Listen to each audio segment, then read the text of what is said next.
आज हम पढ़ रहे हैं भाग 2 कहे का लाभ और हानि का। ये हमारे पास कल हमने 2-3 क्वेश्चन किए थे, आज उसके आगे कंटिन्यू कर रहे हैं। और लाभ और हानि पढ़ने के लिए मेरे चैनल को लाइक एंड सब्सक्राइब करें। पहला है सीपी हमारे पास क्या दिया हुआ है, 35,000 दिया हुआ है। कितना दिया हुआ है? 35,000। और एसपी कितना दिया हुआ है? 45,000 दिया है। 45,500 रुपये दिया है। अब हमें क्या निकालना है? लाभ या हानि का प्रतिशत निकालना है। तो इन दोनों को पहले हम घटा देंगे। लाभ या हानि का प्रतिशत जब भी निकालना होता है तो इन दोनों को हमें क्या करना पड़ता है? घटाना पड़ता है। घटाना पड़ता है कि नहीं घटाना पड़ता? तो जैसे ही हम प्रॉफिट निकालेंगे तो कितना आएगा? 45,500 माइनस 35,000। इनको आपस में घटाएंगे तो कितना आएगा? 10,500 आएगा कि नहीं आएगा? आप घटाइएगा। फिर अगर हमको प्रॉफिट प्रतिशत निकालना है तो हम क्या करेंगे? प्रॉफिट कितना है? 10,500 बटे में कितना लेंगे? जब भी लाभ या हानि निकालते तो कितने में निकालते हैं हम? किस में निकालते हैं हम? क्रय मूल्य में या सीपी में। ठीक है, तो ये आ गया इंटू 100 का गुणा करेंगे। 1 2 1 2 1 1। अब हम इसको 35 से काटेंगे तो कितने बार में कटेगा हमारा? 35 में 3 बार में कटेगा, 105 और 0 का 0। तो हमारा प्रॉफिट प्रतिशत कितना आ गया है? 30%। आया कि नहीं आया? तो ये हमारा आंसर हुआ। अब विक्रय मूल्य दिया है हमारे पास। अब अगला क्वेश्चन है हमारे पास लाभ और हानि का। तो अब जस्ट हम ये कर रहे हैं, क्या है कि एसपी मतलब क्या होता है? विक्रय मूल्य। विक्रय मूल्य कितना हमारे पास? 7,000 रुपये है। जबकि हमारे पास लाभ कितना है? लाभ या प्रॉफिट बोलते हैं, ठीक है, इसको पी भी बोलते हैं। ठीक, तो कितना हमारे पास? 40%। अगर हम उसको प्रतिशत हटाएंगे 40% को तो क्या हो जाएगा? 140 बटे में 100। ठीक है, बोलता है ना 140% का लाभ हुआ, तो इस तरीके से हम लिख सकते हैं। अब अगला हमारे पास क्या बोल रहा है कि हमें क्या ज्ञात करना है? क्या ज्ञात करना है हमें? क्रय मूल्य। तो क्रय मूल्य का तो फॉर्मूला सभी को पता है कि क्रय मूल्य क्या होता है। तो हम लिख सकते हैं एसपी होता है 7,000 बटे में नीचे क्या आएगा हमारा? 140 आएगा, क्योंकि 140% का लाभ हुआ है। इंटू क्या आएगा? 100। तो इससे ये काट देंगे और 7 एकम 7 और 7 दूनी 14 और 2 से ये काटेंगे तो 5 जाएगा। तो इसमें 1000 का 5 में गुणा करेंगे तो कितना आएगा? 5,000। तो इसका आंसर कितना आएगा? 5,000 रुपये। तो हमारा सीपी क्या है? 5,000 रुपये। ठीक है, हमने कल के क्वेश्चन में एसपी निकालना बताया था, आज के क्वेश्चन में सीपी भी निकालना बताया। अब इसमें फिर से सीपी पूछ रहा है। हमारे पास एसपी दिया है, हानि है 20% की। 20% की हानि मतलब कोई भी चीज़ हम 100 रुपये खरीदे हैं, अगर उससे 20 रुपये हटा देंगे तो कितने रुपए की होगी? 80 रुपये की।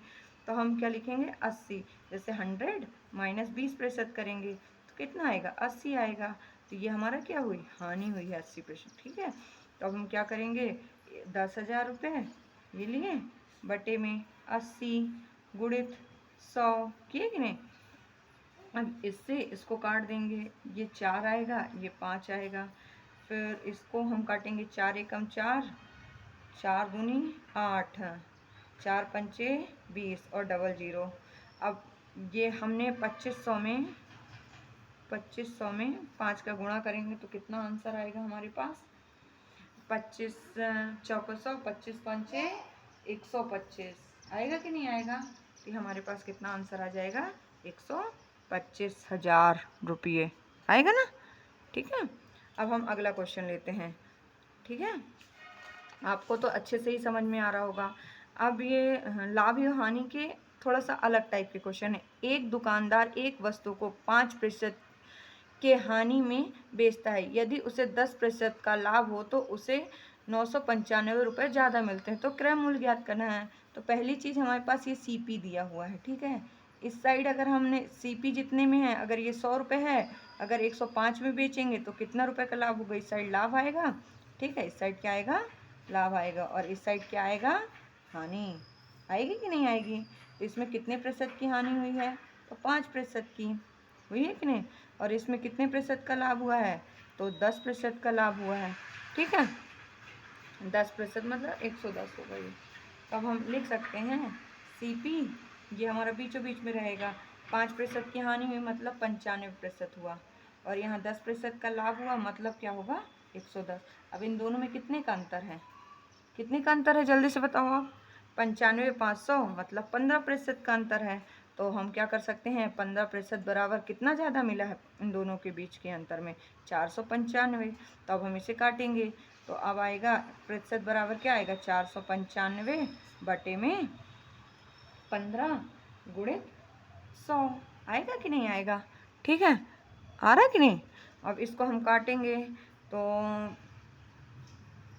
15 तेईं 45, 15 तेईं 45, तो ये आ जाएगा हमारे पास कितना, 3300। आएगा कि नहीं आएगा, ठीक है, 3300 रुपये आएगा। तो इसका क्रय मूल्य क्या हुआ, या सीपी क्या होगा, 3300 रुपये होगा। अब अगला क्वेश्चन, एक वस्तु को 3750 रुपये में 3750 रुपये में बेचने से होने वाला लाभ उतना ही है जितना कि वस्तु को 1250 रुपये में बेचने पे हानि पे होता है। तो सीपी ज्ञात करना है। इसमें भी हमसे क्या पूछ रहा है, सीपी ज्ञात करना है, ठीक है। तो हम इसको क्या कर सकते हैं कि जब दो एसपी दिए होंगे तो हम आपस में जोड़ के 2 का भाग दे देते हैं। तो हम क्या करेंगे, 3750 रुपये प्लस 1250, ये शॉर्टकट ट्रिक है, ठीक है, और इसमें 2 का भाग दे देंगे। डायरेक्ट आंसर सीपी इस तरीके के क्वेश्चन में डायरेक्ट आंसर निकलता है। अब इन दोनों को जोड़ेंगे तो 0 आएगा, आएगा कि नहीं आएगा। और फिर उसके बाद 5 दूनी 10 10, ठीक है, 3 और 1 4 और 1 5, तो ये कितना आ जाएगा, 5000 बटे में 2। आएगा कि नहीं आएगा, ठीक है।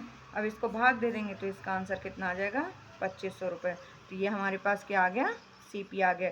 जब भी 2 एसपी एक साथ दिए हों तो हम क्या कर सकते हैं, जितने में खरीदा जाए और उतने में ही बेचा जाए और उतने ही रुपए में बेच दिया जाता है। तो मतलब 2 एसपी अगर दिए हैं तो दोनों को जोड़ के 2 का भाग दे देते हैं, तो हमारा क्या आ जाता है, हमारा क्या आ जाता है, सीपी निकल आता है, मतलब क्रय मूल्य निकल आता है। अब हम अगला क्वेश्चन लेते हैं, ठीक है, लेंगे ना। अब एक वस्तु को 220 रुपये में बेचने में लाभ होता है कि जितने में ही 180 को बेचने में लाभ होता है, मतलब दोनों में फिर से एक ही चीज़ पूछा, तो हम क्या करेंगे, 220 प्लस 180 बटे में 2। हमने अभी बताया था ना पिछले क्वेश्चन में आपको, दोनों को जोड़ेंगे तो ये कितना है, 300 और एक 400 हो गया, 400 बटे में 2, तो आ जाएगा इसका आंसर 200। ये क्या आएगा, 200 रुपये का लाभ हुआ। ये हमारे पास क्या निकला है, सीपी, ठीक है। अब हम अगला क्वेश्चन लेते हैं, एक वस्तु को 800 रुपये बेचने से होने वाला लाभ उसी वस्तु को 275 रुपये में बेचने से होने वाले हानि का 20 गुना है, ठीक है। कितने गुना है हमारे, 20 गुना है। तो अब हमारे पास क्या बोल रहा है, 800 रुपये वाली वस्तु के लिए 800 में बेचने पर 275 में इसे बेचना होता है, और फिर कितने का हानि होती है, 20 की। तो फिर हम क्या करेंगे, ये हमारा सीपी हुआ, इस साइड हमारा लाभ होगा, इस साइड क्या होगी, हमारी हानि होगी, ठीक है। यहाँ पे हमारा कितने 800 रुपये में बेचता है, और यहाँ पे कितने में बेचता है वस्तु को, 275 रुपये में, ठीक है। यहाँ से यहाँ तक को हम x मान लेते हैं, और ये कितना गुना है, 20 गुना है। तो 20 गुना है मतलब हम इसको क्या लिख सकते हैं, 20x ले सकते हैं कि नहीं ले सकते हैं, ठीक है। अब इन दोनों को जोड़ेंगे तो कितना आ जाएगा, 20 और 1 21x, 21x बराबर कितना आएगा, इन दोनों में तुम ये देखो कि कितने का अंतर है, ठीक है। तो इन दोनों को पहले हम क्या करेंगे, आपस में घटाएंगे, तो 800 में से 275 को क्या करेंगे, घटा देंगे, तो कितना आएगा, ये 5 घटेगा, फिर यहाँ जाएगा 8 तो 2 बचेगा, फिर यहाँ जाएगा 3 तो ये बचेगा 5, तो 525 आएगा कि नहीं आएगा। इसलिए x बराबर क्या आएगा, 525 बटे में x। अब हम इसका 21 का भाग देंगे, तो 21 दूनी 42, ठीक है, 42 आया, और 42 और से फिर 10 हुआ तो 5 हो गया, ये तो कितनी बार हो जाएगा, 105 कट जाएगा, तो 25 आएगा, 25 बार में कटेगा, 21 में 525 का भाग देंगे तो 25 आएगा, तो ये कितना आंसर आ जाएगा, 25। तो हमारे पास क्या आया है आंसर, 25। एक्स की वैल्यू कितनी आई है, 25, तो ये इसका हमारा आंसर हो गया, ठीक है।